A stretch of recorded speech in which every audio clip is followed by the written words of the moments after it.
சக்தி.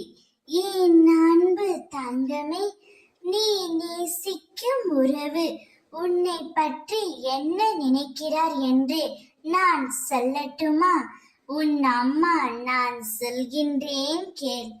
அதற்கு முன்பாக நான் உன்னிடம் ஒன்று சொல்ல வேண்டும். நீ நேசிக்கின்ற உறவை ஒரு நாளும் காயப்படுத்தாதே.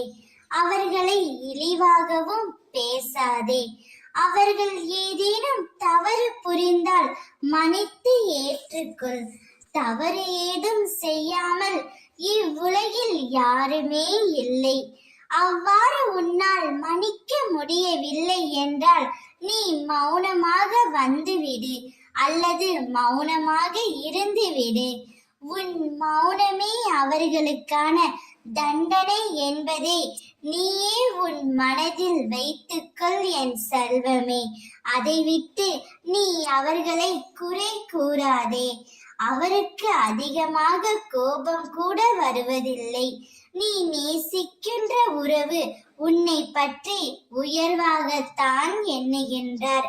சில நேரத்தில் கோபம் வந்தாலும் அதை உன்னிடம் வெளிக்காட்டுவதும் இல்லை. கோபம் என்பது எல்லோருக்கும் இயல்பாக வரக்கூடியதுதான். சில சமயங்களில் சற்று கூடுதலாகவே இருக்கும்.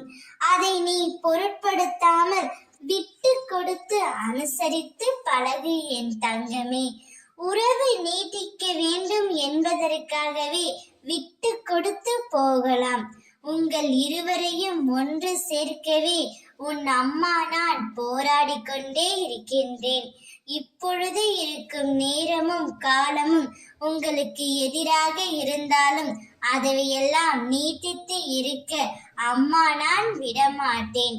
கவலை கொள்ளாதே.